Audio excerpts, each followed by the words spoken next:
Salam, vaxtınız xeyir olsun. Xoş gördük sizi. Mən Aytəkin Rəsulova. Bu gün sizə demək olar ki, hər gün aldığım mesaj haqqında məlumat vermək istəyirəm. Çoxları yazır ki, müəllim, mən özüm hazırlaşmaq istəyirəm, özüm başlamaq istəyirəm, necə eləyim, nə edeyim, necə oxuyum mən kurikulumu öyrənim ki, heç olmasa limiti keçim və yaxud da ki, 10 plus kurikulum yazım. İndi sizə bununla bağlı məlumat vermək istəyirəm. Və qeyd edeyim ki, mən özüm kurikuluma birinci olaraq 2021-ci ildə özüm hazırlaşmışam və elə həmin il 19 kurikulum yazmışam.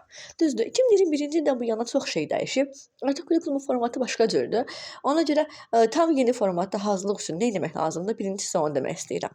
Birinci, disiplinli formada həftənin 2 gününü ayırmağınız mütləqdir. Əgər mən sentyabr ayı olsaydı, deyərdim ki, bir gününü ayır, amma artıq mart ayıdır. Mütləq dərəcədə həftənin 2 gününü bəlirli bir saata ayırırsınız. Əgər vaxt ayırmasanız, bir gün oxuyacaqsınız, 3 gün oxumayacaqsınız və orada disiplininiz pozulacaq. Ona görə birinci vaxt ayırırsınız. Və oxumağa başladığınız zaman ilk öncə bunu məsləhət görürəm ki, kurikulumdan heç olmasa hər dəfəsində 10 və 20, 10 və yaxud da 20 dənə stress yoğun test tapşırığı işləyin. Stress yoğun testlər kurikulumun özəyidir. Yəni bunsuz qeyri-mümkündür kurikulumu öyrənmək. Ancaq dərs vəsaitindən öyrənmək mümkün deyil.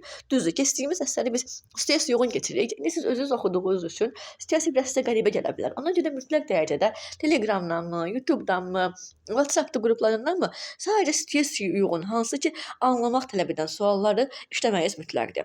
İkinci növbədə isə oxuyacağınız mövzunun birinci YouTube'da hər hansısa bir müəllimin izahını, o mövzunun adını yaz, yanına izah videosu yaz, həmin müəllimin izah videosu gələcəkdir. Birinci növbədə o izaha baxırsan və izaha baxdığın zaman öz qeydlərini aparırsan. İkinci isə baxdığın izahın PDF-ini, Time kitabının və saytını oxuyursan və yenə altına xətt çəkərək oxuyursan.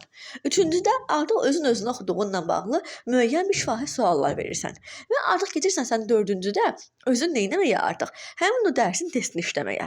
Testi işləyirsən, səhvlərini yoxlayırsan, Time testinin 99%-nin izahı YouTube-da var. Həmin o izahlara baxırsan və səhv etdiyin yerləri, harda səhv etdiyini anlamağa çalışırsan.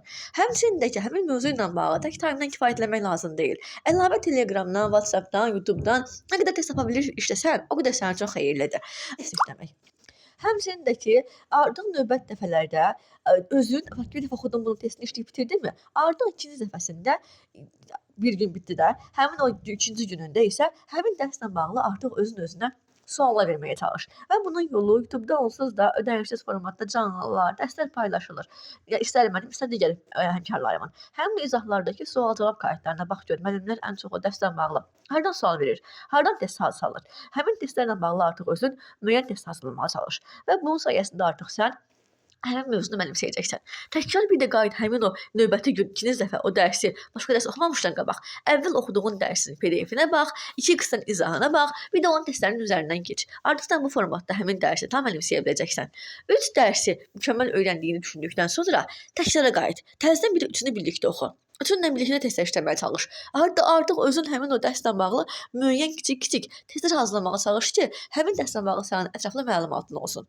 Mən sizə söz verirəm ki, əgər siz disiplinli formada vaxt qursanız, izaha baxıb, sonra kitabı oxuyub, sonra testi işləyib, test izahına baxsanız, ən azından həmin mövzu ilə bağlı, kurikulumla bağlı bir imtahanında 10 plus yaza bilərsiniz və ən əsası stress yoğun suallar üzərində işləməyi unutmayın və müəyyən ödənişsiz qruplara qoşulub, həmin o testlərdən, PDF-lərdən yararlanmağa çalışın. Əgər istəyirsinizsə, ödənişsiz qrup mənim də var, həmkarlarımın da var, elə mənim qrupuma qoşula bilərsiniz, problem yoxdur. Belə, ümid edirəm ki, qısa da olsa hər birinizə məlumat verə bildim. Yenə bununla bağlı nə sualınız olarsa, mənə yaza bilərsiniz.